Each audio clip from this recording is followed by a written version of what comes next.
হযরত উমর ফারুক কাউকে কিছু বললেন না, উনি করলেন যে আমি বুড়িটার কাজ করে দিয়ে আসবো। আহারে, সকাল বেলায় চলে গেলেন বুড়ি মার কাজ করতে। বলে কে বাবা তুমি? বলে আমি এসেছি তোমার কাজগুলোকে করতে। বলে বাবা দেরি করে দিয়েছো, তোমার আগে অন্য কেউ করে দিয়ে চলে গেছে। সুবহানাল্লাহ বলে। উমর ফারুক চিন্তা করলেন আমার আগে কে এলো রে? আর একদিন পরের দিন যখন গেলেন ফজরের নামাজ পড়ে, বলছে বাবা দেরি করে দিয়েছ, তুমি কিসের জন্য এসছো? বলে কাজ করতে। বলে তোমার আগে একজন আমার সমস্ত বাড়ির কাজকর্ম করে চলে গেছে। ইনি চিন্তায় পড়ে গেলেন, পরপর একদিন, 2 দিন, 3 দিন এলাম, আমার আগে কে কাজ করছে আজকে দেখতে হবে। তাই উনি তাহাজ্জুদের সময় আগে একটা ওই বুড়িমার বাড়ির কাছে ঝোপের কাছে লুকিয়ে থাকলেন, দেখবো কে বুড়িমার কাজ করে যায়। একজন বান্দা করলো কি, তার ঘরের ভিতরে প্রবেশ করলো, বুড়িমার সাফ সাফাই করার জন্য থালা বাসন গুলোকে যেমন পরিষ্কার করতে আছে, হযরত উমর ফারুক চাপিয়ে ধরে নিয়েছে। বলে কে ভাই তুমি? মুখটা খুলো। যেমন চাদরটা হটিয়ে দিয়েছে, দেখছে উনি আর অন্য কেউ নয়, ওই মক্কার গভর্নর সিদ্দিক আকবর রাদিয়াল্লাহু তাআলা আনহু। এত বড় খলিফা, এত বড় আমিরুল মুমিনিন, যিনি বাদশাহ, মদিনার বাদশাহ, আর তিনি ওই বুড়িমার কাজ করছে। বলে হুজুর আপনি কি ব্যাপার? বলে আমি এসেছি ভাই এই বুড়িমার কর্ম করতে। বলে সবই মানলাম, কিন্তু বগলের ভিতরে চপ্পল গুলো কেন ভরে নিয়ে আসছেন? বলে আর বলো না ভাই, এরই জন্যই বগলের ভিতরে চপ্পল গুলো ভরে নিয়ে এসেছি। এই খিলাফতের চপ্পল আমি রাত্রে বেলায় বুড়িমার কাজ করার জন্য বাড়ি থেকে আসি, আমার জুতোর শব্দতে মানুষের ঘুমের ডিস্টার্ব হবে, ঘুমের অসুবিধা হবে, তাই আমার জুতোর আওয়াজে কোন আল্লাহর বান্দার যেন ঘুমের অসুবিধা না হয়, এরই কারণে আমার জুতোর শব্দ হবে বলে আমি বগলের ভিতর ভরে নিয়ে আসি। চিন্তা করুন মুসলমান, এটাই হলো ইসলাম। আর আমরা করি কি, বিয়ের বাড়িতে, কার বাড়িতে অসুস্থ আছে, কার বাড়িতে রোগী আছে, ওগুলো দেখছি না, দিন রাত শুধু বিয়ে বা কোনো কিছু হলে ডিজে আর ধিতাং ধিতাং করে বাজাতে থাকি। ঠিক ঠিক, লোকের ডিস্টার্ব হচ্ছে, এগুলো দেখলাম না কি? বিয়ে হচ্ছে মানে বিশাল ব্যাপার, তুই নিজে নিজেই কর না, অন্য লোকের পাশের বাড়ি ডিস্টার্ব হচ্ছে, তোর হুঁশ নাই? ফোনে কথা বলা যায় না, কাউরি কিছু করা যায় না, বলে ডিজে। আবে ডিজের মানে জানিস? ডিজে ডাইরেক্ট জাহান্নাম, ডাইরেক্ট জাহান্নামে যাবি। ডিজে কোনো ওসিলা নাই, এটা জেনে রাখিস, ডাইরেক্ট জাহান্নামে যাবি। আজকে যেমন ডিজে বাজিয়ে মাটিকে কাঁপাচ্ছ, ওয়েট করো কয়দিন, এই মাটি একদিন তোমাকে কাঁপাবে, বুঝলে? ওয়েট করো, এই মাটি তোমাকে কাঁপাবে। আজকে দুনিয়ার রং তামাশাই পড়ে যা ইচ্ছে তাই করছো, গান বাজনা কোন মানুষের অসুবিধা হবে, কার কি প্রবলেম হবে, এগুলো তোমরা যাচাই করছো না। এটাই কি ইসলাম?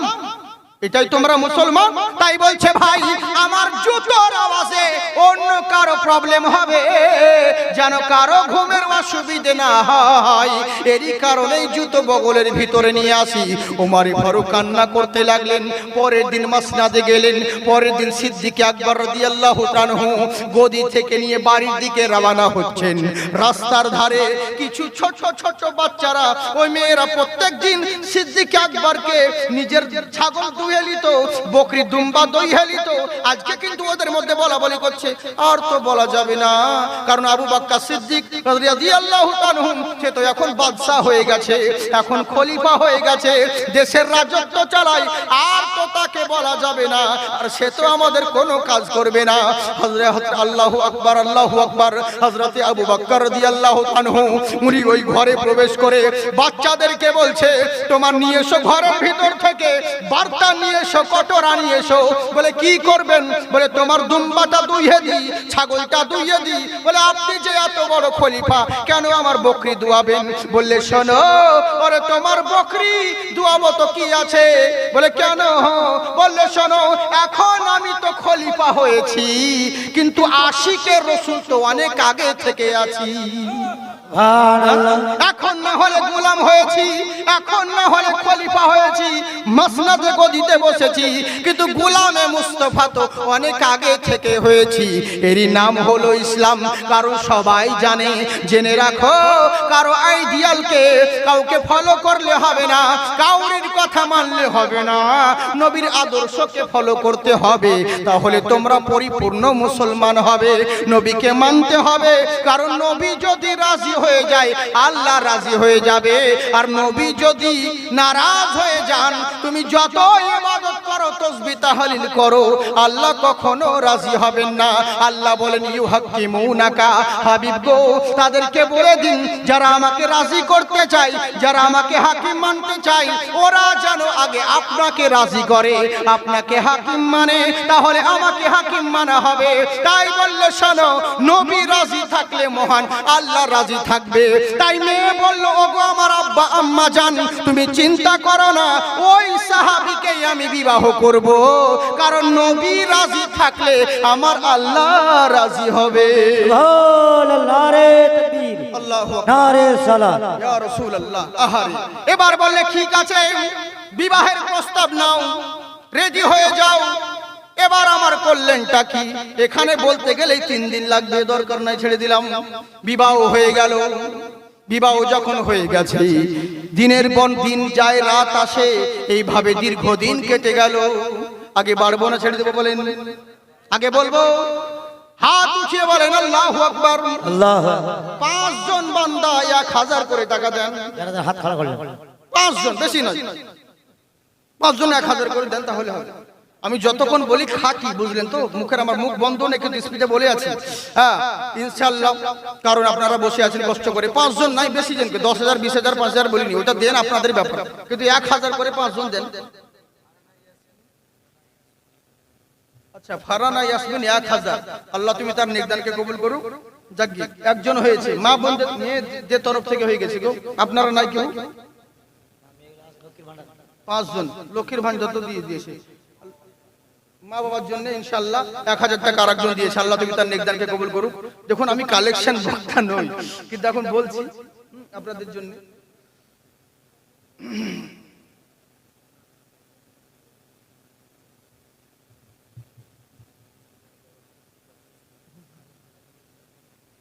আচ্ছা, ইনার বড় মেয়ে খুব অসুস্থ, আল্লাহ যেন তাকে সুস্থ দান করেন। 1000 টাকা দিয়েছি, তাই নাকি? জবান বলুন। আচ্ছা বেশ, ঠিক আছে, ঠিক আছে। আচ্ছা, হ্যাঁ হ্যাঁ হ্যাঁ, তাই নাকি? হ্যাঁ, ডাক্তার শুনতে আসে, এখানে নেই? কলকাতা দিশারি? ওহো, থাকলে পরে আমি দেখে নিতাম একবার। ইনশাআল্লাহ কিছু হবে না, আল্লাহ ভালো করে দিবে। আল্লাহ যেন তাকে শিফা দান করেন, বলুন আল্লাহুম্মা আমিন। আমিন। তো কথা হচ্ছে কি, যাকগে মা আল্লাহ যেন তার মেয়েকে সুস্থ রাখেন। উনি দিয়েছেন 1000 টাকা, 3 জন হলো, আর 2 জন দেন তাড়াতাড়ি, আর 2 জন দেন। আমি অত বিহায়া নই যে বারবার আপনাদেরকে বলবো, আর হয়তো 5-6 বার বলবো। হ্যাঁ জি জি জি, हाँ थोड़ा सा चाय मिल जाए तो बहुत बढ़िया होता जी। गरीब आदमी थोड़ा सा चाय पिलाइए, चाय हो या गर्म पानी हो, कि आवाज बैठ चुके हैं ना, ऐसे मुझे दिक्कत हो रही है थोड़ा सा। हाँ हाँ ठीक है, वही बोला तो सुनते बोलिए ना बुढ़ी। जी जी जी, जो होगा दीजिए, कोई बात नहीं। और बोलने की क्या जरूरत है, अपने आप तो समझ जाओगे।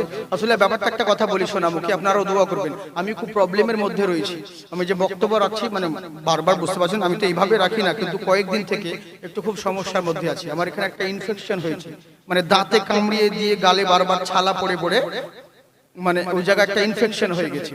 এরই জন্য দেখাচ্ছি, দেখা যাক কি হচ্ছে। এরা ডাক্তাররা তো উল্টো পাল্টা কথা বলছে, কিন্তু চিন্তার কোনো কারণ নেই, আল্লাহ আছে, আল্লাহই ভালো করনে वाला। আল্লাহ যারা দেখবেন যে স্কুলে পরীক্ষা দেয় তার পাস ফেল আছে, হয় পাস করবে নইলে ফেল করবে। যে স্কুলে যায় না তার আবার পরীক্ষা কিসে, আর তার পাস ফেলে দরকার।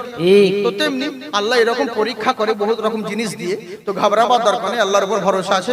আর পৃথিবীর সব অসম্ভবকে সম্ভব করে দিতে পারে একটাই হাতিয়ার, যার নাম হলো দোয়া। অতএব বলবো আপনাদেরকে শোনামুখী, আপনারা দোয়া করবেন আল্লাহ যেন আমাকে জালসার ময়দান আবার ফিরিয়ে দেন, আল্লাহ পাক যেন আমাকে সুস্থ রাখেন, আবাদ রাখেন, বলুন আল্লাহুম্মা আমিন। আল্লাহ যে যাকগে, হ্যাঁ আল্লাহর রহমতে জালসার জন্য আমি আপনাদেরকে বলবো আর 2 জন দেন, 3 জন হয়েছেন আর 2 জন দেন, 1000 করে, বেশি নয়। আর যদি নাও থাকে কালকে দিবেন, যদি কাল নাও পারেন তো 2 মাস পরে দিবেন, নাহলে আবার সামনে বার জালসা যখন হবে, সামনে বছর জালসা আসতে আসতে তখন দিবেন। আর যদি নাও পারেন তো মরার পরে দিবেন। মরার পরে হ্যাঁ, আর কত অপশন দিব?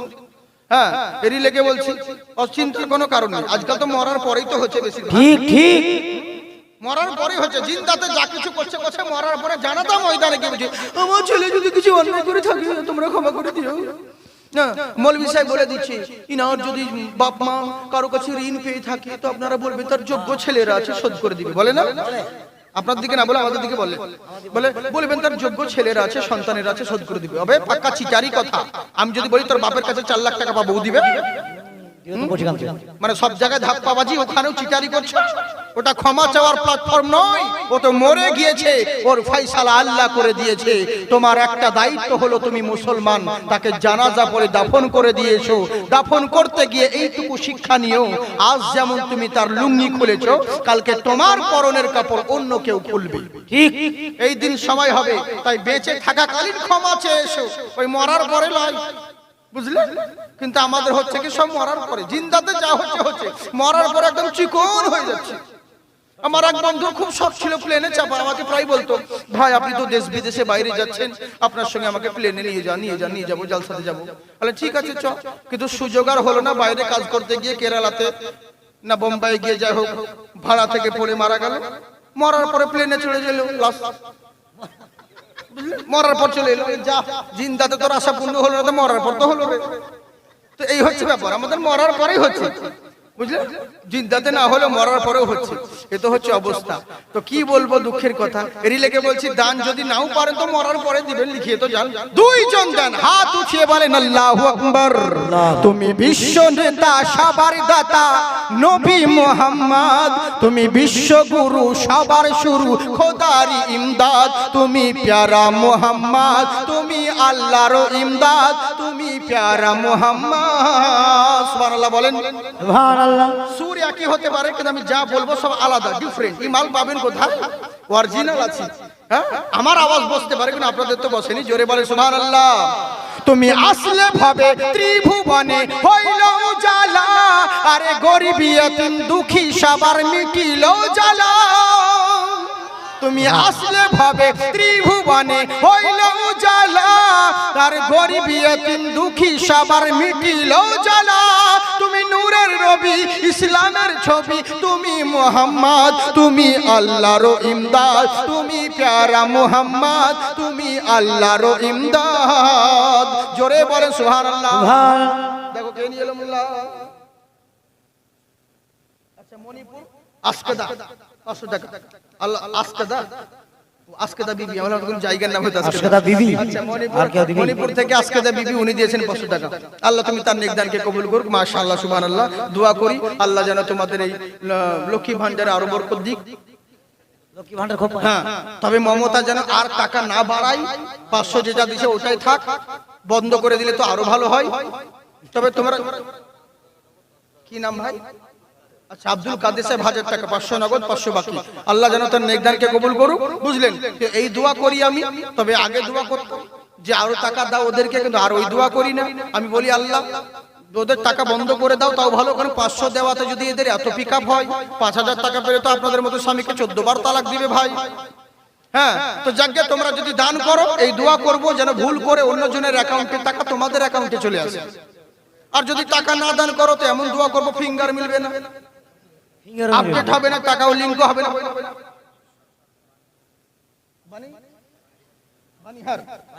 বানিহার থেকে রাকিব সরকার কত? 500 টাকা। আল্লাহ তুমি তার নেকদান কবুল করো। সুবহানাল্লাহ। এই আহমদ সাহেব এখানে আছে? কোথায় গো? একবার হাত মিলান। কোথায় বাড়ি না? তাই নাকি? একবার হাত মিলান। বাহ, 2000, আমি 1000 চেয়েছি, 2000 দিয়ে দিয়েছি।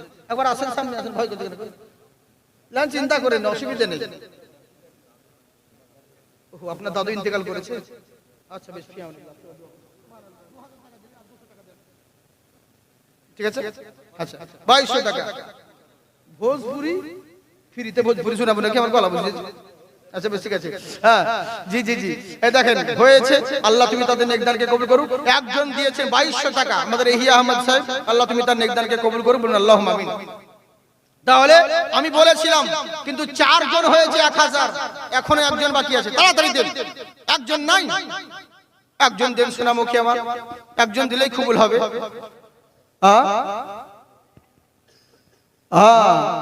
सुबहान अल्लाह बोलो भैया, भोजपुरी सुना रहा हूँ मेरे भैया, ना दोगे तुम तो रुपैया ओ हरे गुंबद के छैया। सुभान अल्लाह बोलें। अरे कैसे तो बोलू एक कैसन जमाना, आशिक हुवलबा ये तोहरे दीवाना, जिब्रील चुम्बे देखो पैया ओ हरे गुंबद के छैया, आराम करे मोरे सैया ओ हरे गुंबद के छैया। সুবহানাল্লাহ বলো ভাইয়া। একজন আল্লাহর বান্দা হাত উঠিয়ে বলেন আল্লাহু আকবার। যারা হাত উঠালেন 1000 টাকা দেন। না আর উঠাবেন না, জানি তো রুহু বের করা সহজ, কিন্তু রুপিয়া বের করা সহজ নয়। জি ইনশাআল্লাহ এগুলো আমাদের জন্য নয় সোনামুখী বাবজি কলিজার টুকরা। এই সমস্ত দান আপনি দিবেন, এতে কোনোদিন বিফলে যাবে না। এই দান দিলে কোনোদিন বিফলে যাবে না, বুঝলেন তো? ইনশাআল্লাহ কোনো ব্যাপার নেই। আল্লাহ পাক আপনাদেরকে আবাদ রাখুক। কেউ কোনো না কোনো উন্নতি কল্পে বা জলসার জন্য হোক, এটাও করতে অনেক খরচার ব্যাপার রয়েছে, বিভিন্ন জিনিস। এদিকে লস্কর হাট কোন দিকে আছে? এখান থেকে অল্প নাকি? আমার মনে হয় প্রোগ্রাম আছে। কিন্তু দেখা যাক কি হচ্ছে। ইচ্ছে হলে আসবো, না হলে না আসবো না। শরীর যদি ভালো থাকে তো ভালো। জাকির যদি কোনো মাহফিলে না আসে, তার মানে জানতে হবে যে এটা বক্তার গন্ডগোল নয়, কমিটির গন্ডগোল। বুঝলেন? এই হচ্ছে ব্যাপার। অনেক জায়গায় অনেক রকম প্রবলেমও হয়। তো যাক ইনশাআল্লাহ আপনাদেরকে এখানে দেখে খুব ভালো লাগলো। আমি তো একবার বলছিলাম যে জাকিরুল ভাইকে যে আমাকে না গেলে হয় না আজকের দিন, মানে আমি তো ভালো লাগছে না, না গেলে কি হয় না? হ্যাঁ হ্যাঁ হ্যাঁ জি জি জি। তো কারণ যেহেতু আমি এখান থেকে আমার প্রোগ্রাম ছিল কালকে অন্য জায়গায়, ওখান থেকে আবার গিয়েছি ধরুন নদিয়া। এবার আমি চিন্তা করছি যে অনেক লেটও হয়ে যাবে, আর আসতে লেটও হয়ে গেল। তাই আমি বললাম যে সকালবেলাতে যে না গেলে কি হয় না, কোন রকম ম্যানেজ করে নিতে পারি না, তাহলে হবে না, তাহলে যেতেই হবে। কিন্তু যদি সুযোগ দিত যে হ্যাঁ তাহলে অসুবিধা নেই, কোনো বক্তাকে দিয়ে দেন, তাহলে তো ব্যাপার ছিল না। কিন্তু যাক গে চলে এসেছি। হ্যাঁ আমি প্রোগ্রাম নিয়ে মিশের কোনো ব্যাপার হয় না, তাহলে গেল। তো যাকে তো এসছি, আল্লাহ পাক যদি সুযোগ দেন আবার দেখা হবে, তাহলে গেল তখন আপনাদেরকে শোনানো যাবে। তেরি লেগে বলছি, এখানে নাই কোনো বান্দা, বেশি নয়, জবরদস্তি আপনাদেরকে চাইবো না। হ্যাঁ জলসার জন্য বলছি, যে কোনো উদ্দেশ্যে নয়। আপনি যেই দানের নিয়াতে আপনি দান করবেন, এই দান কোনোদিন বিফলে যাবে না, বুঝলেন? যাদের ইয়াং ছেলে, যুবক ছেলে যারা রয়েছে, তোমাদের যদি বিয়ে না হয়, তোমাদেরকে বলবো, বুঝলেন? হ্যাঁ তো তোমাদেরকে বলবো কোথাও লাইন মারতে হবে না, 1000 টাকা দাও, দোয়া করে দিব, ভালো বউ পেয়ে যাবে। আর যদি যাদের বুড়ো রয়েছেন, বাবা কাকা, আপনাদের যদি মনে করেন আমাদের চৌকাট পাল্টাতে হবে, আর একটা দরকার, তাহলে আপনাদেরকে 2000 লাগবে। হ্যাঁ অফার সকলের জন্য আছে, বুঝলেন? চিন্তার কোনো কারণ নেই, অফার সকলের জন্য আছে ইনশাআল্লাহ। কারণ আল্লাহ পাক আপনাদেরকে আবাদ রাখুক। হ্যাঁ অসুবিধা নেই। আমি একবার করে প্রথমবার যাই, বুঝলেন, অনেক সময়, কিন্তু যাকে আপনাদেরকে দেখে সত্যি এখানে ভালো লাগলো। এর আগে একবার এসেছিলাম এদিকে, তো খুবই ভালো। আপনারা সত্যি এখানকার লোক মানুষ ভালো। আমার একটা নিয়ম আছে কি জানেন, আমি কাউরির সঙ্গে প্রোগ্রাম নিলে পরে আমি বলি আমার সঙ্গে যা কথা হয়, পয়সা টয়সার কথা আমাকে আগেই দিয়ে দিবা, তবেই যাবো, না হলে যাবো না। কেন বলুন তো? কারণ ধাক্কা না খেলে আপনি পাক্কা হবেন না, ঠুকুন না খেলে চিকন হবেন না। আপনাদের তো একদিনের ব্যাপার, আমাদের তো এটাই কাজ। শিক্ষা পেতে পেতে যাচ্ছে, সময় যাচ্ছে, লোকের কাছে ধাক্কা পেতে। যতক্ষণ আপনার প্রোগ্রাম হয়নি ততক্ষণ হুজুর কোথায় আছেন, হুজুর 14 বার ফোন। জালসা হয়ে যাওয়ার পরে এখন হুজুর আপনাদেরকে ফোন করে পাই না। এই দাঁড়ান হুজুর, এখন হিসাব করছি। এই দাঁড়ান হুজুর একটু, আর যদি অত তাড়াতাড়ি এসে তো চলে যান, পরে দেখছি আমরা হিসাব করছি, আমরাই করছি। আবে তোর হুঁশ নাই, আমাকে কালকে বহু দূর যেতে হবে, আমাকে প্রোগ্রাম করে করে এই টাইমের মধ্যে আমাকে পালাতে হবে, এই নাই। তোমার লেগে আমি বসে থাকবো এতক্ষণ হুজুর হুজুর, এখন খেজুর পাওয়া যায় না, দেখে দেখে, বুঝলেন? এরকম বিভিন্ন রকম মানুষের বহু জায়গায় অনেক প্রবলেম। তারপরে কি হচ্ছে জানেন তো, অনেক সমস্যা, আপনাদেরকে সব কথা বলা যায় না এগুলো, হ্যাঁ স্টেজে। কিন্তু যদি যেই কাজটা করে সে সেইটাই বুঝে যে কত জ্বালা, কত যন্ত্রণা। যে দাওয়াত করে জালসার পরে সে বলছে হুজুর আপনার সঙ্গে তো এই কথা হয়নি। হুজুর বলে কেন? আমরা যার সঙ্গে কথা হয়েছে সে কই? বলে তার তো আপনি জালসা বক্তব্য চলাকালীন তার শাশুড়ি অসুস্থ, সে পালিয়ে গেছে হসপিটাল। সে চলে গেছে হুজুর, কিছু মনে কিছু করিয়েন না হুজুর, বুঝতে তো পারছেন এই ব্যাপার ওই ব্যাপার, এইটা সেটা ওটা সেটা, হাজার রকম অজুহাত, হাজার রকম বিভিন্ন অজুহাত। এরই লেগে আমি তোমার সঙ্গে ঝামেলা কেন করতে চাও ভাই? তোমার সঙ্গে আমি যা হয়, তোমার সঙ্গে দুশ্মনী হোক আর দোস্তি হোক, আমি আগেই কথা বলি, মানুষ কথা কথা বাস রেখে দাও, তোমার সঙ্গে ঝামেলা করার দরকারও নেই, আমার যেটা কাজ করে চলে আসবো, বাস কোনো চিন্তা নেই।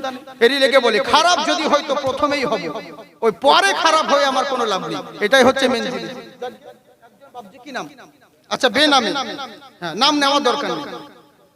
আর একজন 200 বেনামি দিয়েছে, এই যে বেনামিতে পয়সা দিচ্ছে, তাহলে এগুলো তো কবুল হবে না মনে হয়, আমি তো নাম করছি না। হ্যাঁ এটাও তো অনেক মানুষ ভাবে, কিন্তু শুনেন আমার মতন মৌলবি আপনার নাম করলেই বাকি, না করলেই বাকি। আমরা মানুষ তো স্বার্থপর, যতক্ষণ পাবো ততক্ষণ নাম করবো, বুঝলেন? আল্লাহর খুশি হলে যার জন্য দিচ্ছেন সে নাম করলেই হলো, আর আল্লাহকে আমি বললেই বাকি, না বললেই বাকি, সে ঠিক জানে কে কি করছে, কে কোন নিয়তে দিচ্ছে না দিচ্ছে, সে সব জানি।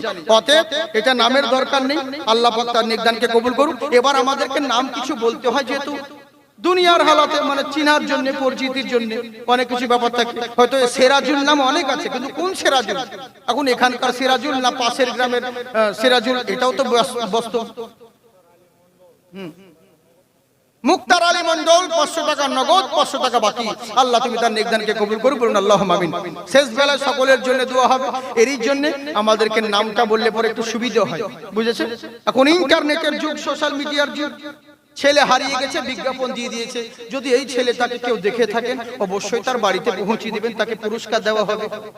ছেলেটার গায়ে পোশাক হলো লাল জামা, এরকম টাইপের ছেলে, ছেলের নাম এরকম, অমুক জায়গা তার বাড়ি, আপনারা যদি কেউ দেখে থাকেন তার বাড়িতে পৌঁছিয়ে দিবেন, আপনাদেরকে যথারীতিভাবে পুরস্কৃত করা যাবে। ছেলেকে তো বিজ্ঞাপন দিয়ে দিয়েছে, সোশ্যাল মিডিয়ায় ভাইরাল চলছে। এই ছেলেকে তো যেদিনকে ছেড়েছেন নেটে, তারপরের দিনই ছেলে বাড়ি চলে এসেছে। এখন আর ওই ছেলের বাইরে বেরোনো যায় না, সালা যেই দেখে ওকে ধরে বাড়িতে নিয়ে চলে যায়।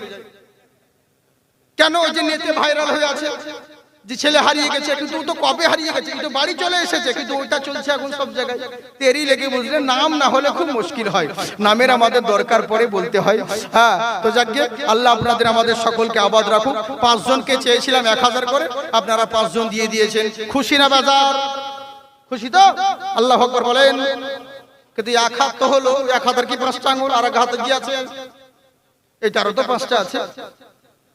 জি ইনশাআল্লাহ আমি বলবো 5 জন 500 করে টাকা দেন। কংগ্রেস দিলেন 1000, আর 5 জন 500 করে দেন, বাস তাহলে হবে। উঠুন একজন আল্লাহর বান্দা। তুমি চক্ষু দিলা সব দেখিতে, দিলা না তো তোমায় দেখার অধিকার, আমার এত সুন্দর এই নয়নের ছিল কি দরকার, মালিক ছিল কি দরকার। সুবহানাল্লাহ বলেন।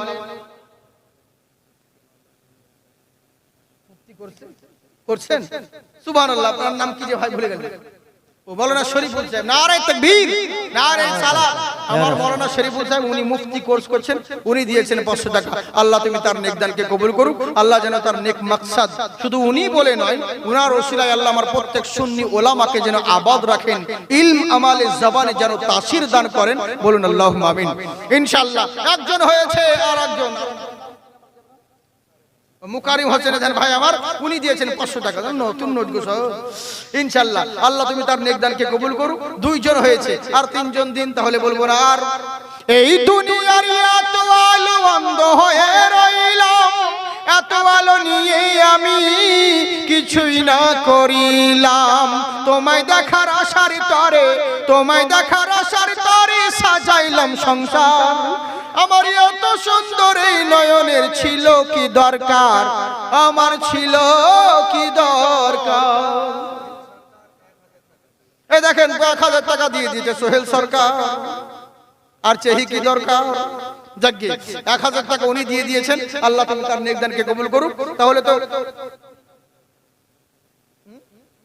6 জন হয়ে গেল, সত্যি তো। আচ্ছা একবারও আপনাদেরকে দরুদ পড়াইনি। হ্যাঁ সেই প্রথমবারের জন্য একবার, জি জি জি একবার মোহাব্বতে সবাই মিলে দরুদ পড়েন। আল্লাহুম্মা সাল্লি আলা সাইয়্যিদিনা মাওলানা মুহাম্মদ ওয়া আলা আলি সাইয়্যিদিনা মাওলানা মুহাম্মদ সাল্লু আলা। কে? আচ্ছা আচ্ছা বেশ ঠিক আছে, একজন স্বামীর জন্য 500 টাকা। আর একজন মা দিয়েছে, ওনার স্বামী মারা গেছে, পরে বাবা তার জন্য 500 টাকা। আর একজন 500 টাকা দিয়েছে। আল্লাহ তুমি তার নেকদারকে কবুল করুক। চিন্তা করার কারণে এই সমস্ত জান আপনাদের বিফলে যাবে না। হ্যাঁ, আল্লাহ পাক আপনাদের নেকদানকে কবুল করুক। অসুবিধে নেই, ঘাবড়াবার দরকার নেই। আর যে যে নিয়তে দিয়েছেন আল্লাহ আপনাদের নেক নিয়াত পূর্ণ করুক। কিন্তু এই যে মারা স্বামীর জন্য দান করে গো, অনেক মা আছে অন্যের ঘরে সংসার করে কিন্তু স্বামীর জন্য দান করে। আর আমাদের ছেলেদেরকে খুব কম দেখি স্ত্রীর নামে দান করতে, খুব কম দেখা যায়। এক জায়গায় দেখেছিলাম 2000 টাকার নোট দিয়েছিল, বলছে আমার স্ত্রীর জন্য দোয়া করে দিবেন হুজুর। তোর ছেলেটা বলছে আব্বা মা যে বেঁচে আছে বলে ওই লেগে তো দিলাম যেন মরে যায়, বুঝলেন? আচ্ছা, ওদের সরকারে দেখেন 500 টাকা দিয়েছে, আল্লাহ তুমি তার নেকদানকে কবুল করুক। এরই জন্য বলছি, হ্যাঁ ইনশাআল্লাহ চিন্তার কোনো কারণ নেই। আপনারা ভালো মানুষ, যে যেই নিতে পারবেন দিবেন। মা বোনের আমার ভালো, স্বামীর নামে দেয়, সকলের নামে দেয়। আপনাদের কেউ নাই এখানে যে বউয়ের নামে দিবেন? কাউরি বউ মরেনি? মরবে তো? মরার আগেই দেন ইনশাআল্লাহ। এই দান কোনদিন বিফলে যাবে না, বুঝলেন তো? ইনশাআল্লাহ আল্লাহ পাক আপনাদের নেক দানকে কবুল করুক। সকলে বলি আল্লাহুম্মা আমিন। তাই বার করলো কি, পৃথিবীর বুকে থাকতে হলে নবীর আদর্শ মেনে চলো, নবীকে রাজি করো। এবার করলো কি, ওই নবীকে রাজি করার জন্য মা আমার বললেন শোনো, আমার দরকার নেই, আমার নবী রাজি থাকলেও নবী রাজি হবে। এবার বাবা বলছে শোনো ও আমার মা, তোমার এখন যুবতী বয়স, তুমি মাথায় তোমার আসছে না, কিন্তু আচ্ছা বলো তো দেখি, তোমার নসিবে জোর ঘরে বিয়ে করলে তোমার কি হবে তুমি কি জানো? ও তো নিজেই খেতে পারে না, তোমায় খাওয়াবে কি? তখন মেয়ে কত ইমানদার মেয়ে, দেখুন মেয়ের আল্লাহর উপর কত ভরসা আছে।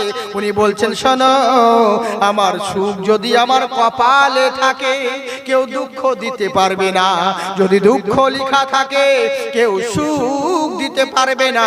খাইরিহি ওয়া শাররিহি মিনাল্লাহি তাআলা, জেনে রাখো ভালো মন্দ সবই আমার তাকদীরের উপরে, আমার নসিবের উপরে। আমার নসিবে মরণ থাকলে কেউ বাঁচাতে পারবে না, আমার নসিবে মরণ না থাকলে কেউ মারতে পারবে না, সবই আল্লাহর হাতে। তাই ওর ঘরে যদি আমার সুখ থাকে তাহলে সুখ হবে।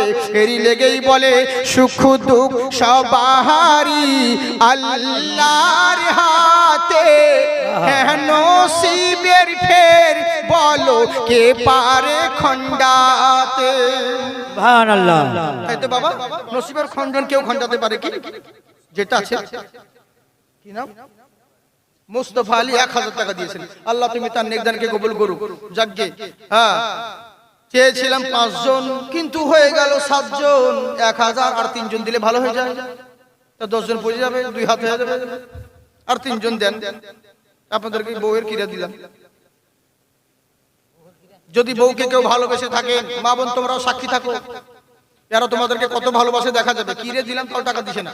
ঠিক ঠিক ঠিক ঠিক ঠিক ঠিক, হ্যাঁ আমার মাস্তান ভাই খুব ভালো, ঠিক ঠিক বলছে, বুঝলেন তো? কিন্তু বাংলাদেশে খুব মজা, সারা সবই ঠিক বলে, যাতে বলবেন তাই ঠিক, বুঝলেন? যা বলবো তাই ঠিক। আমি বলছি হুজুর জালসা ময়দানে বলছি আপনারা ভালো আছেন নি, আপনাদের লেগে খুব ভালো লাগতেছে, আপনাদের ভালোবাসায় আমি আসছি, বুঝেছেন? হ্যাঁ 1000 টাকা আরেকজন দিয়েছে, মাশাআল্লাহ 8 জন হয়ে গেছে। বলছি আপনারা ভালোবাসেন বলে আমি আইছি ইন্ডিয়া থেকে। পাবলিক বলছে ঠিক ঠিক ঠিক, তুমি বললেও ঠিক না বললেও ঠিক। হ্যাঁ অনলাইনেই তো চলছে পাবজি আর বাবজি, মোবাইলেই চলছে। 2 দিন হচ্ছে না হচ্ছে মোবাইল যেমন হয়েছে হ্যালো মন্টু ও রেডি, বাস কেসা খতম।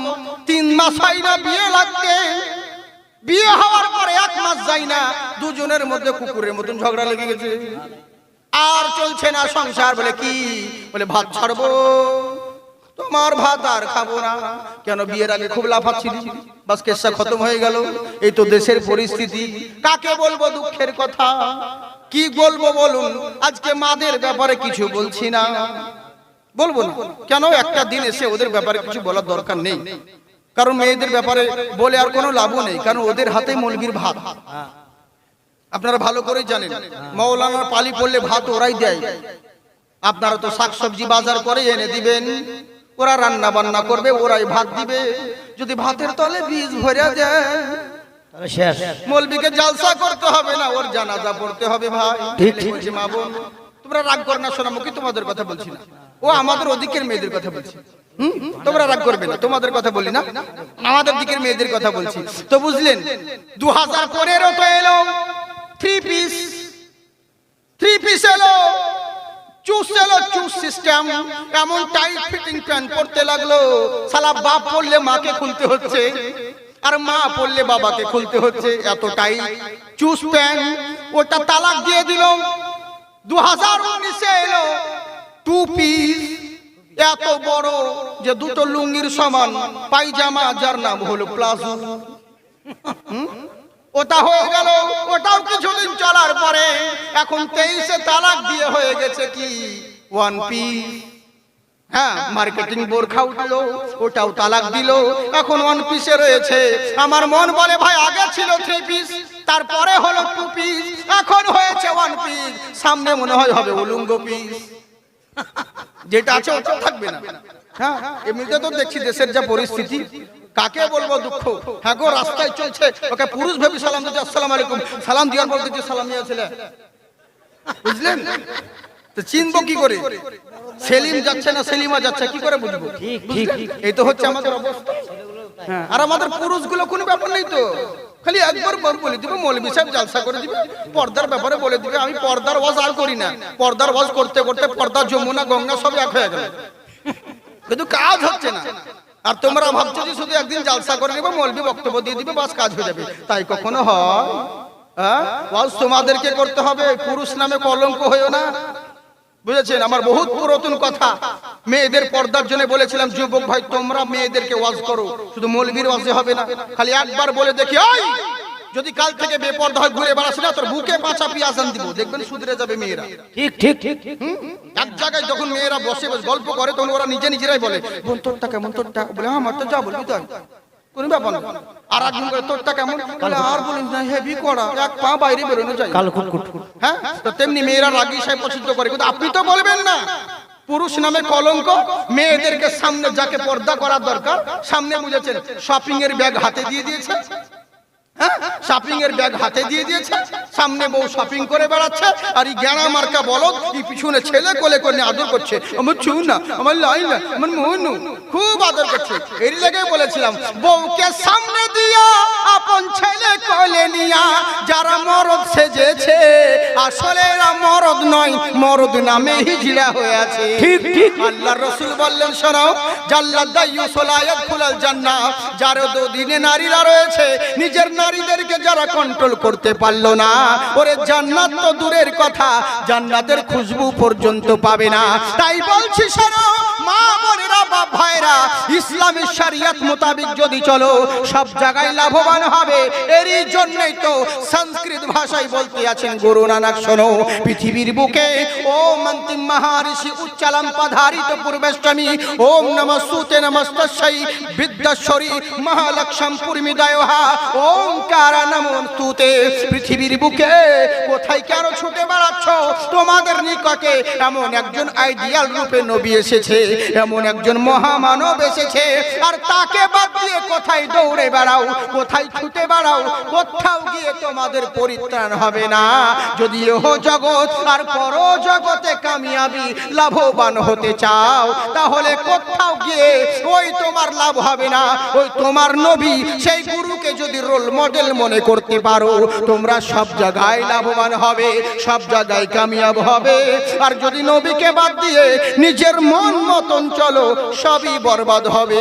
কারণ কত সুন্দর কথা দেখুন, কি বলছে, মন্তিম মহারিষি উচ্চালম পরব শান্তি, কত সুন্দর কথা বলে। ওই মহামানব অন্তিম মহারিষি প্রত্যেকটা মানুষকে উচ্চ স্বরে, উচ্চ আওয়াজে কল্যাণের জন্য ডাক দিবে, শান্তির জন্য ডাক দিবে। নবীর ডাকে যদি সাড়া দাও, তাহলে তোমার লাভবান হবে।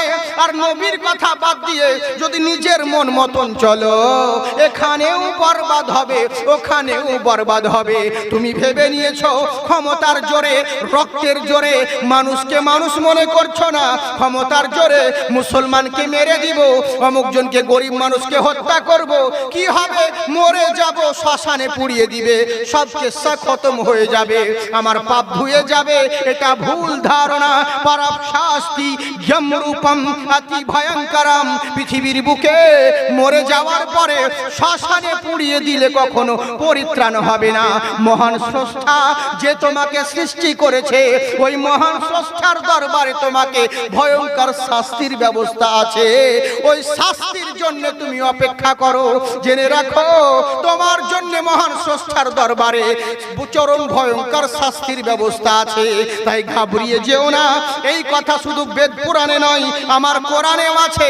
আল্লাহ কোরআনে কি বলেন? হে আমার বান্দারা, কাইফা তাকফুরুনা বিল্লাহি ওয়া কুনতুম আমওয়াতান ফাআহইয়াকুম সুম্মা ইউমীতুকুম সুম্মা ইউহয়িকুম সুম্মা ইলাইহি তুরজাউন। কি করে অস্বীকার করো রে, কি করে অবিশ্বাস করো, কি করে নাফরমানি করো যে আল্লাহ তোমাকে মুর্দা থেকে জিন্দা করেছে। তোমার নাম ছিল না, তোমার ঠিকানা ছিল না, তোমার পরিচয় ছিল না, কেউ তোমাকে চিনতো না, কেউ তোমাকে জানতো না। দুনিয়ার যেই মায়ের গর্ভে তুমি জন্ম নিয়েছো, ওই মাও তোমাকে জানতো না। যেই বাবার ওরসে জন্ম নিয়েছো, তোমার বাবাও তোমাকে জানতো না। আজকে বিশাল বড় বক্তা হয়েছো, বিশাল বড় মাস্টার হয়েছো, বিশাল বড় ব্যারিস্টার হয়েছো। তোমার আগেকার ফ্ল্যাশব্যাকে যাও, তোমার নিজের দিকে ভেবে দেখো। যত বড়ই ডাক্তার হও আর ব্যারিস্টার হও, তোমার সৃষ্টি হয়েছে নাপাক পানি দিয়ে, আর শেষ হবে পচা মাটি দিয়ে। তাই তো বাবা, তাই তোমার অহংকারের ক্ষমতা করার কোনো যোগ্যতা নেই। তোমার অস্তিত্ব ছিল না, পরিচয় ছিল না। ওয়াকুনতুম আমওয়াতান, তুমি একদিন মৃত ছিলে। ফাআহইয়াকুম, আমি আল্লাহ তোমাকে জীবিত করেছি। আমি ইচ্ছে করলে পরে রক্তের পিণ্ডের আকারে আবর্ষণ করে দিতে পারতাম। আমি ইচ্ছে করে পরে ল্যাংড়া লুড়া করে বের করতে পারতাম। কারো বাবার ক্ষমতা নেই, আমার উপর শিকায়াত করে, আমাকে অভিযোগ করে। কিন্তু না না না, আমি আল্লাহ ভালোভাবে দুনিয়ার বুকে তোমাকে নিয়ে এলাম। ফাআহইয়াকুম, আমি আল্লাহ জীবিত করলাম। আর এই জীবন পেয়ে আমাকেই ভুলে গেলে। কি এমন মায়ায় তুমি পড়ে গেলে, কি এমন ধোকায় পড়ে গেলে যে আল্লাহ তোমাকে সৃষ্টি করলো, ওই আল্লাহর কথাই ভুলে গেলে। আল্লাহর সঙ্গে নাফরমানি করো, কি করে কুফরি করো। এই দুনিয়ার জীবন পেয়ে আল্লাহর সঙ্গে নাফরমানি করো, কিন্তু জেনে রাখো কতদিন নাফরমানি করবে। এই জীবন তো শেষ জীবন নয়। আজকে রয়েছো, কালকে যেতে হবে। সুম্মা ইউমীতুকুম, এই জীবন শেষ জীবন নয়, এরপরে আরো একটা জীবন রয়েছে। তোমাকে মৃত্যুবরণ করতে হবে। আর মরে গিয়ে ভাবছো কবরে মাটি দিয়ে দিবে, জানাজা পড়ার পরে দাফন করে চলে আসবে, কেসা খতম হয়ে যাবে। আল্লাহ বলছেন না, সুম্মা ইউহয়িকুম, তোমাকে আবার জীবিত করা হবে। আর জীবিত করে যেখানকার খুশি সেখানে ছেড়ে দেওয়া হবে না, পুনর্জন্ম হবে না। সুম্মা ইলাইহি তুরজাউন, চূড়ান্ত সিদ্ধান্তের জন্য খোদার কাঠ গড়ায় হাজির হতে হবে। সুবহানাল্লাহ বলেন। সুবহানাল্লাহ। আল্লাহর দরবারে হাজির হতে হবে। তাই দুনিয়ার মানুষেরা যদি লাভবান, সাকসেসফুল, কামিয়াবি জীবন যাপন করতে চাও, কোথাও গিয়ে লাভ হবে না। কাউকে ফলো করিও না, নবী মুস্তাফা এবং তার সাহাবীদেরকে ফলো করো, সব জায়গায় তোমরা লাভবান হবে। তাই আমার নবী বলেছেন, শোনো, নবী যেটা বলবেন, নবীর আদর্শকে ফলো করো, নবীকে মানো, তাহলে জেনে রাখবে সব জায়গায় তোমরা লাভবান হবে। আমার নবী বললেন, অত খুশি হয়ো না, অত চিন্তিত হয়ো না। আমার বিয়ের জন্য আসিনি, আমার সাহাবীর জন্য এসেছি। যখন একটু আগে খুশি ছিল, এখন মনে দুঃখ হয়ে গেল। এখান থেকে বলছিলাম নাকি, টাইমও তো হয়ে গেল। টাইম হয়নি? ও তাহলে বাবা, হ্যাঁ না, ওরকম নয়। সোনামুখী কত সুন্দর কথা দেখুন। আহারে, কিছুক্ষণ আগে খুব আনন্দতে ছিল, কিন্তু এখন মনে দুঃখ হয়ে গেল। কেন? যে কার জন্য বিয়ের কথা বলছে, যার নিজের ঘরে খাবার নেই ঠিক মতন, পরনের কাপড় নেই, আর সেই তার জন্য বলছে যে বিবাহ দিতে হবে, চিন্তা করছেন। তো বাপ মা বলছে, ঠিক আছে হুজুর, আপনি একটু যান, আমরা ডিসকাস করে আলোচনা করে বলছি আহারে আল্লাহু আকবার আল্লাহু আকবার। নবী চলে গেলেন। এবার স্বামী স্ত্রীতে যুক্তি করছে, আগো এরকম লোকের সঙ্গে বিবাহ দিব যার শরীর দুর্বল, শরীর সবল নয়, পরনের কাপড় নেই, খেতে ঠিক মতন পাই না, আমার মেয়েকে কি খাওয়াবো? এরকম এত সুন্দরী মেয়েকে তার হাতে তুলে দেবো, এই মানে এই বিভিন্ন রকম মানে একটা চিন্তিত ভাব মানে ডিসকাস করছে। একবার আলোচনাটা তো করো। মেয়ের কানে খবর চলে গেল, মেয়ে ঘরের ভিতরে রয়েছে। মেয়ে এসে বলছে, আব্বা তোমরা কি ডিসকাস করছো, কি আলোচনা করছো, আমায় একটু বলো। তখন গার্জেন বলে, মা ও আমার কলিজার টুকরা, তোর কাছেই তো আসছিলাম তোকে জিজ্ঞাসা করার জন্য। বলে কি হয়েছে বলো? বলে তোর জন্য নবী মুস্তাফা বিবাহের প্রস্তাব নিয়ে এসেছে। তখন মেয়ে বললে, এ তো খুশির বিষয়, এ তো আনন্দের বিষয়। তখন গার্জেন বলছে, মা কত খুশি আমরাও প্রথমে হয়েছিলাম, কিন্তু এখন বুঝতে পারলাম উনি নিজের জন্য নয়, এমন একজন সাহাবী জুলাইবি রয়েছে, ঠিক মতন খেতে পাই না, পরনের কাপড় নেই, ওই সাহাবীর জন্য বিবাহের প্রস্তাব নিয়ে নবী আমার দরওয়াজায় এসেছিলেন। তখন মেয়ে কান্না করতে লাগলেন, বলে আব্বা আম্মা তোমরা কি চিন্তা করলে, একটু বলো, কেন দেরি করছো? বললে, মা তোর কাছে জিজ্ঞাসা করছি কি রকম হয় বল না কেন। তখন আমার মা জননী মহিলাটা বলতে আছেন, ও আমার আব্বা জান শোনো, তোমরা দেখলে যার সঙ্গে আমার বিবাহ হবে তার চরিত্র কেমন, তার আখলাক কেমন, কি খাই দায় তোমরা এদিকে লক্ষ্য করলে, কিন্তু এটা কেন দেখলে না যে এই বিবাহের প্রস্তাবটা কে নিয়ে এসেছে? যিনি সরওয়ারে দো আলম, যিনি দোনো জাহানের মালিক ও মুক্তার নবী মুস্তাফা এসেছেন। ওরে নবী যেটাতে খুশি রয়েছে আমরা সেটাতেই খুশি, আর নবী যদি পেতে রাজি হয়ে যায় আল্লাহ নারাজ হয়ে যাবে। আমার দরকার নাই সুন্দর যুবক লক্ষ কোটি দালান ঘরে যাওয়ার, আমার চিন্তার কোনো দরকার নেই। আমার নবীকে খুশি করার জন্য নিজের জীবন দিয়ে দিব। তাই আমার মা বোনকে বলি, লক্ষ কোটি টাকা দেখে, নিজের বাবার তিনতলা দেখে গরম দেখায়ও না। তোমার জন্য স্বামীর কুঁড়ে ঘর হলো জান্নাতের ঠিকানা। সুবহানাল্লাহ। মা বলছেন কোনো চিন্তা নেই, আমি ওই ছেলেকে বিয়ে করব। কেন না, এই বিয়ের প্রস্তাব নিয়ে এসেছেন কোনো মোল্লা নয়, আমার রাসূলুল্লাহ। নবীকে খুশি করলেন, মহান আল্লাহ খুশি হবে। কেমন চিন্তা করুন, কেমন মেয়ে ছিল। আমাদের মেয়ে হলে তা নয়, বুঝতে পেরেছেন? কেমন চিন্তা করে মসজিদের জন্য তসবিহ, বাহ সুবহানাল্লাহ, আল্লাহ আপনার আবাদ রাখুক। তসবিহ করছেন, জিকির, কিন্তু সুবহানাল্লাহ তসবিহ করুন, অসুবিধা নেই, তসবিহ করা ভালো, কিন্তু তসবির মতন তসবিহ করতে হবে।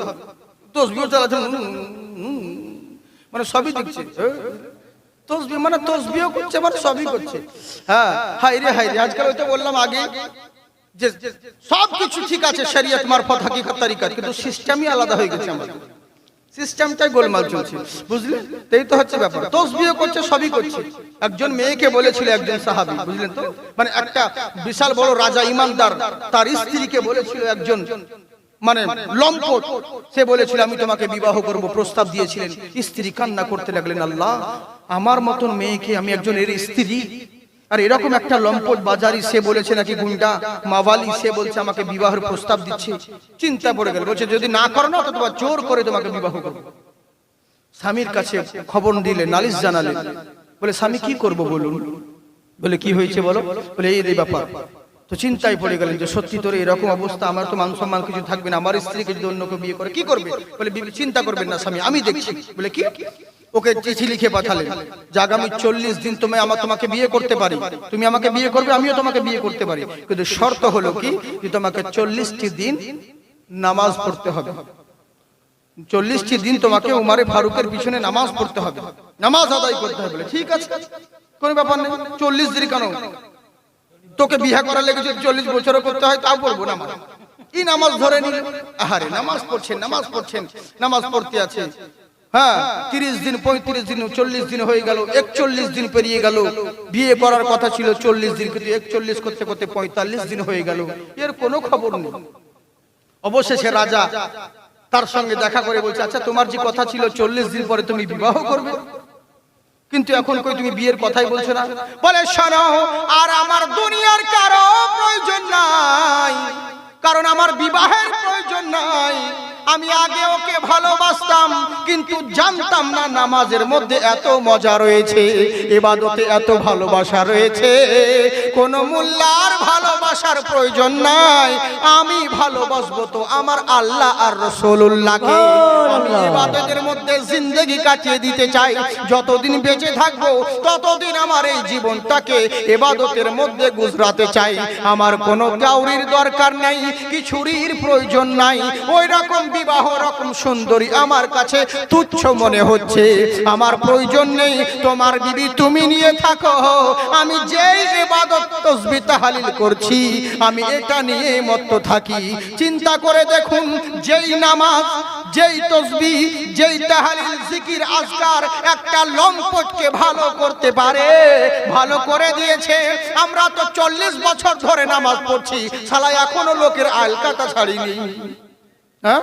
তার মানে বোঝা গেল নামাজ আমরা ধরেছি, কিন্তু ওই রকম নামাজের মতন নামাজ হয়নি। নবীজির প্রেম ভালোবাসা অন্তরে না রাখিলে কি হবে রে নামাজ রোজা দাগ লাগাইয়া কপালে। বুঝছেন? এই তো হচ্ছে আমাদের অবস্থা, কাজ আমাদের হয় না, এরই লেগে অবস্থা। যার জন্য বলবো সোনামুখী কাজের মতন কাজ করুন, তাসবিহ করুন, তাহলিল করুন, কিন্তু যা করবেন ইন্না সালাতি ওয়া নুসুকি ওয়া মাহিয়ায়া ওয়া মামাতি লিল্লাহি রাব্বিল আলামিন, যা কিছু করবেন সবকিছু আল্লাহর জন্য যেন হয়, মোল্লাকে লোক দেখানোর জন্য নয়। আজকাল তো আমাদের লোক দেখানোই চলছে। হসপিটালে রোগী ধরে আছে তো কলা নিয়ে আছে, একটা কলা দিচ্ছে, তো কলাটাকে 4-5 জনকে ধরে আছে, বলে কলা এত ভারী যে 4-5 জন লাগছে ধরতে। কলাকে ধরে মানে সেলফি তুলছে, ও লোককে দেখাবে। হাইরে হাইরে আফসোস, দুঃখের বিষয়। সেলফি তুলে লোককে দেখাচ্ছে যেন লোক খুশি হয় আর বলে দেখো অমুক জনকে এই দিয়েছে। আরে নাম নেওয়ার জন্য কোনো কাজ করিও না। বক্তাদেরকেও বলছি, সবাইকে বলছি, নাম কামানোর জন্য কোনো কাজ করিও না। কারণ মরার পরে তোমার সব চাইতে আগে, সবার আগে ওই নামটাই ছিনিয়ে নিবে। মরার পরে বলবে না যে জাকিরকে নিয়ে এসো, জাকিরুল সাহেবকে নিয়ে এসো, অমুক মাওলানাকে নিয়ে এসো, এটা বলবে না। বলবে মাইয়াতকে নিয়ে এসো, মাইয়াতের দাফন করো, মাইয়াতকে জানাজা পড়াও, মাইয়াতকে কাফন পরাও। তখন তোমার নাম বলে আর কেউ ডাকবে না। তাই নামের জন্য করো না, কাজ করো, অটোমেটিক তোমার নাম হয়ে যাবে। দিনের খিদমতের জন্য জলসা করো, অটোমেটিক তুমি ভাইরাল হবা, অটোমেটিক তোমার কাজ হবে। আর নাম কামানোর উদ্দেশ্যে করলে পরে সব বরবাদ হবে। বুঝলেন তো?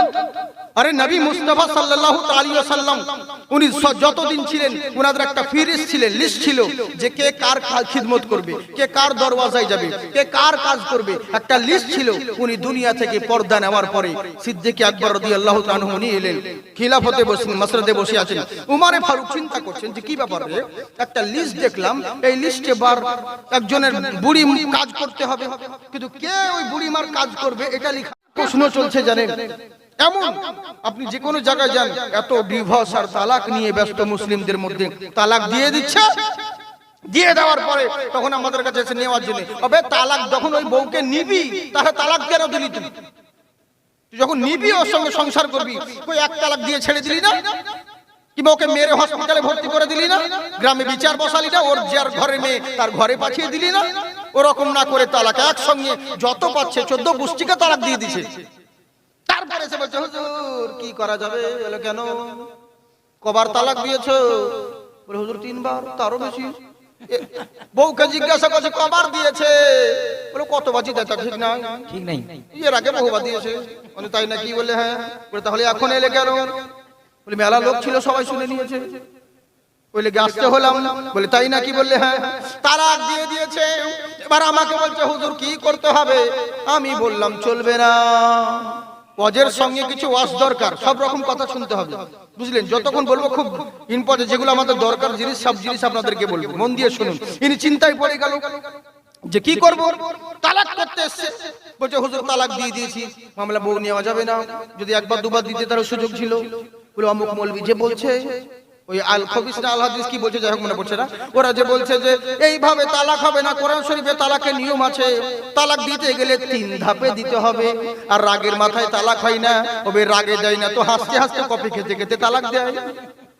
যে যাও হে এতদিন তো সংসার করলাম, আজ তোমাকে তালাক দিলাম। এইভাবে তালাক দেয়, রাগেই তো তালাক দেয়, রেগেই তো তালাক দেয়। ও যে ওই ভালো হবে না, তালাকের নিয়ম হলো 3 বার 3 ধাপে দিতে হবে, একবারে নয়। আবে গাধা, ওটা আমরাও জানি। সরকারি নিয়ম হলো ডাইরেক্ট কোনো আসামির বুকে গুলি করতে পারবে না, আগে ফাঁকায় গুলি ছড়ো, তারপরে আসামি যদি কন্ট্রোলে না আসে ওকে ওর দ্বিতীয়বার পায়ে গুলি করো। তারপরে যদি তোমার নাগালের বাইরে হয়ে যাচ্ছে আর উপায় নেই, তখন শেষ পর্যন্ত তাকে বুকে গুলি করো। ডাইরেক্ট বুকে গুলি করতে পারবে না। এবার যদি পুলিশ মনে করে ডাইরেক্ট বুকে গুলি করে দিব, ও 3 বারেও গুলি করলেও মরবে, প্রথমবারে গুলি করলেও মরবে। তাই তো বাবা, গাছ আস্তে আস্তে কাটার নিয়ম। আপনি একবারে কেটে দিলেন, ও আস্তে কাটলেও কাটবে, একবারে কেটে দিলেও কাটবে। তালাকের নিয়ম হলো 3 ধাপে দিতে হবে, যেটা কোরআনে রয়েছে। তুমি একবারে 14 গোষ্ঠীকে দিয়ে দিয়েছো, ও তো হবেই হবে, বুঝলে? ও তো হবে। তুমি তো নিয়ম উল্লঙ্ঘন করেছো, তুমি দিয়ে দিয়েছো। একবার 2 বার করলে হতো, 3 বার তো দিয়ে দিয়েছো, আর আমার উপায় নাই। তখন এবার বলছে অন্য মৌলবীর কাছে গিয়েছে, অন্য মৌলবীর কাছে গিয়ে বলছে হুজুর, বলে কি, বলে এরকম এরকম ব্যাপার, বউকে রাগের মাথায় তালাক দিয়ে দিয়েছি। বলে কবার? বলে একবার কি 2 বার এরকম, বুঝেছেন? বউকে বলছে তুমি কবার শুনেছো? বলে হুজুর ওই রকমই হবে, কি একবার কি 2 বার, আমি গোয়ালি ছিলাম, অতটা বুঝতে পারি। মানে আমার কাছে শুনে নিল যে 1 বার 2 বার দিলে হবে। বার ও মাওলানার কাছে ও যেমন শুনেছে, যেমন বলেছে, ও সেরকম ওকে বলেছে যে তওবা তিল্লাহ করে কলমা পড়ে যাও, পাঠিয়ে দিয়েছে। এবার লোকে বলছে দেখো টাকার লেগে মৌলবীরা এই কি করতেছে। তবে মৌলবীর কি দোষ? মৌলবীকে ও যেমন বলেছে ও সেরকম উত্তর দিয়েছে, সেরকম ফতোয়া দিয়েছে। মৌলবীকে যেমন বলেছে। আর আমাদের বেশিরভাগই এখন তালাক, কত সমাজে এরকম চলছে জানে। বলছে হুজুর এই হালালা করতে গিয়ে আবার ঝামেলা, ছোট ছোট বাচ্চা আছে, কি করবে বলুন? এমনি করে কতজন আছে। ওরে আমার মতন মৌলবী টাকার লেগে ফতোয়া দিলে তো কি যায় আসে? তাই কি আসলে কি কোরআন হাদিসে এটা আছে? কখনো তো তোমার নেওয়া যাবে না। আমি বললে কি আমার উপর কি নির্ভর করে শরিয়ত ইসলাম? কখনো নয়। এটা জেনে রাখিও, কোনো মোল্লার উপরে শরিয়ত নির্ভর করে না। তো তুমি, আমি যত বড় তুমি এসেছো এখন পায়ে হাতে ধরে বলছো, তা আমি ফতোয়া দিলে ক্ষতি কি? কিন্তু এটা জেনে রাখো, ও তো যতই দিয়ে আমার বাপ দিলে বড় তো হবে না, এটা তো কি করে হবে? এবার করে গেল এরকম লাল গলায় হয়েছে। মুর্শিদাবাদে একজন বহুত প্রবীণ বক্তা, ও বিয়ে পড়িয়ে দিয়ে চলে গেছে। এবার বেরেলি মরবিলা তো জানে রাগী হয়, হকের মধ্যে রাগ। কি বলছে? মৌলভী সাহেব আমার টাকার জন্য নিজের ইমানকে বিক্রি করে দিয়েছেন। বলে কেন? বলে তালাক খাওয়া বউ, আর আপনি টাকার লেগে বলছেন তালাক বউ নেওয়া যাবে। এটা কেন করলেন? কেন করলেন? বউ তালাক খাওয়া বউ বলেন বউ নিয়ে যাবে। তো মৌলভী সাহেব বলছে শোনো, আমি বড়িয়ে গেছি তোমাদের মতন মৌলভী, এখন জোয়ান নাই, রক্ত গরম তো লেগে মানে রাখছো। তো শোনো, প্রথম যখন আমার কাছে এসেছিল আমি প্রথমে জিজ্ঞাসা করেছি তুই কলমা জানি? বলে না। তো নামাজ পড়িস? বলে না। বলে তাহলে তুই তো মুসলমানই লইবে, তোর আবার তালাক কিসের? 1000 টাকা দে, বউ নিয়ে ঘর চলে যা। তালাক হলো মুসলমানের, তুই তো মুসলমানই না, তো তোর আবার তালাক কিসের? এই হচ্ছে ব্যাপার। মানুষ যুক্তি খুঁজে বেড়ায় কি করে হবে। কিন্তু জেনে রাখো মুসলমান ওই রকম হতে হবে, আল্লাহর হুকুম যখন হয়ে যাবে মাথা নত করে মেনে নিতে হবে। হযরত মুসা আলাইহিস সালাম আল্লাহর হুকুমের কাছে বাধা, তাই কিছু বলতে পারলেন না, মাথা নত করে মেনে নিলেন। ওই দিকে দৃশ্য দেখতে আছেন, কিছু বলতে পারছেন না, চোখ দিয়ে অশ্রু ঝরে। আর ওই নাফরমান বান্দার দৃশ্য দেখে ওই কুলাঙ্গার বান্দা খারাপ কাজ করে কবরস্থান থেকে দৌড়ে পালিয়ে গেল। মুসা আলাইহিস সালাম রাগান্বিত হয়ে আছে। সন্ধে ঘনিয়ে এলো, সন্ধে হয়ে গেছে। এবার মুসা নবীর কথা ছিল তুর পাহাড়ে আল্লাহর সঙ্গে কথা বলবো, এই বলে করলো কি মনে মনে ভাবতে আছেন, আজ যেমন করে হোক না কেন আল্লাহকে বলবো, আল্লাহ তুমি কেমন বান্দা সৃষ্টি করেছো, এদেরকে কেন বাঁচিয়ে রেখেছো, এই কথা বলবো। এই মনে মনে ভাবতে ভাবতে তুর পাহাড়ে হাজির হলো মুসা আলাইহিস সালাম। আমার কিছু বলার আগে আমার আল্লাহ জিজ্ঞাসা করে, ওগো আমার পয়গম্বর শোনো, তুমি যে বলেছিলে কালকে রুজির মালিক হব, তুমি কি হবে না বলো? বলে হ্যাঁ, ওটা ভুলিনি আমি, রুজির মালিক তো হবই, আমার তো ইচ্ছে। বানাও তুমি আমাকে একটা দিনের জন্য রুজির মালিক, তোমাকে বানাতেই হবে। আমার আল্লাহ বলছে ঠিক আছে, তোমাকে যদি রুজির মালিক বানিয়ে দিই, আজকে কবরস্থানে যেই নাফরমান বান্দাকে খারাপ কাজ করতে দেখলে, ওকে যদি তুমি সামনে পাও রুজি কি দিবে? বলে রুজি ওকে কেইটা ফেলে দিব, ওর মতন বান্দাকে রুজি দেব? ওর মতন বান্দা থাকার চাইতে না থাকাই ভালো। ওকে শেষ করে দেওয়া উচিত, বান্দার যোগ্যই নয়, ধ্বংস করে দেওয়া উচিত। আমার আল্লাহ বলছেন, ওগো আমার মুসা, এরই লেগেই বলেছিলাম শোনো, আমার উপাধি অন্য কেউ নিতে পারে না। তুমি সামান্য একটা নাফরমান বান্দাকে দেখে, একটা পাপীকে দেখে বলছো রুজির মালিক হলে তাকে রুজি দেব না, অথচ দুনিয়ার দিকে তাকিয়ে দেখো কত গুনাহগার রয়েছে, কত পাপী বদকার রয়েছে, আমার জমিনে থাকছে, আমার খাচ্ছে, আমার নিয়ামত ভোগ করছে, অথচ আমাকেই ভুলে যাচ্ছে, আমার নাফরমানি করে। কিন্তু দুনিয়ার দিকে দেখো, সারা জগতের মানুষ পাপের উপরে পাপ করে, অন্যায়ের উপর অন্যায় করে, আমাকে আল্লাহ বলতে স্বীকার করে না, আমার নাফরমানি করে বেড়াই। কিন্তু জেনে রাখো মুসা গো, দুনিয়ার যত সৃষ্টি রয়েছে এরা আমাকে আল্লাহ বলতে ভুলে যায়, কিন্তু আমি রব্বুল আলামিন তাদের কাউকে কোনোদিন রুজি দিতে ভুলি নাই। লেগেই বলেছি ইন্নাকা আলা কুল্লি শাইইন কদির, সমস্ত ক্ষমতা আমার রয়েছে, আমি হলাম গফুরুর রহিম, আমার মতন দয়াবান দয়াশীল কেউ হতে পারবে না। তাই আমার আল্লাহ বলেন, ও আমার বান্দারা, যারা নবীকে ভালোবাসলে আমি আল্লাহ তাদেরকে ভালোবাসবো, আর ভালোবেসে ছেড়ে দিব না, তাদের গুনাহ সমূহগুলোকে আমি আল্লাহ মাফ করে দিব, যেহেতু আমি হলাম গফুরুর রহিম। সুবহানাল্লাহ। এবার বলুন, বক্তব্য স্টার্ট করব, আগে বাড়বো না ছেড়ে দেব? বলবো? আপনাদের বিরক্ত লাগে না? অসুবিধা হয় না বলতে? আচ্ছা বেশি গেছে, ফোন করছো না? হ্যাঁ হ্যাঁ, জি জি, না না, ও তো নয়, শোনাবো কি দেখে, তাহলে বলি নাকি? আপনাদের প্রবলেম হয় না তাহলে? আল্লাহ আপনাদেরকে আবাদ রাখুক, অসুবিধা রাখুক, জিন্দাবাদ থাকুন, তাহলে হবে। মাশাআল্লাহ, আপনারা খুব ভালো মানুষ। আমার আগে ইব্রাহিম সাহেব খুব সুন্দরভাবে আপনাদেরকে গজল শোনালেন, একদম যত তাল ছিল সব তাল দিয়ে এলো, বুঝলেন তো। তারপরে আমাদের জাকিরুল ভাই, আমি তো ভেবেছিলাম হয়তো যেমন তেমন মৌলবি, শরীরটাই হয়তো মোটা, কিন্তু না, ভালোই নাদ, যে গলা বলছে গলাটাও খুব পাতলা, খুব সুন্দর আপনাদেরকে গজল শোনালেন, নাচ শরীফ পড়ে শোনালেন। আমার গলা তো পাতি হাঁসের মতন ফ্যাঁস ফ্যাঁস করছে, বুঝতেই তো পারছেন তো। হ্যাঁ, তা আমি সেরকম বলছি না, তবে সবাই নাচ পড়েছে তো। যাই হোক, আমিও বেশি বড় করে বলি না, যাই হোক এক মিসরা করে, এক একটা করে দিই, তো ইনশাল্লাহ একবার একটা পড়েই দিই মোহাব্বতে। সুবহানাল্লাহ বলেন। বলবো তো? যদি বলেন তাহলে বলবো, না বলবো না? বলেন। বলবো। একবার হাত উঠিয়ে বলেন আল্লাহু আকবার। আল্লাহু আকবার। मौला मौला अली अली अर हैदर हैदर बोलेगा, इश्क नबी में पाक लहू का कतरा कतरा बोलेगा। সুবহানাল্লাহ। সুবহানাল্লাহ বলেন। সুবহানাল্লাহ। কত সুন্দর কালাম দেখুন। আমার মন বলে নোট না থাকলে ভোট দিবেন, যে কোনো একটা তো দিতে হবে, নোট তো দিবেন না।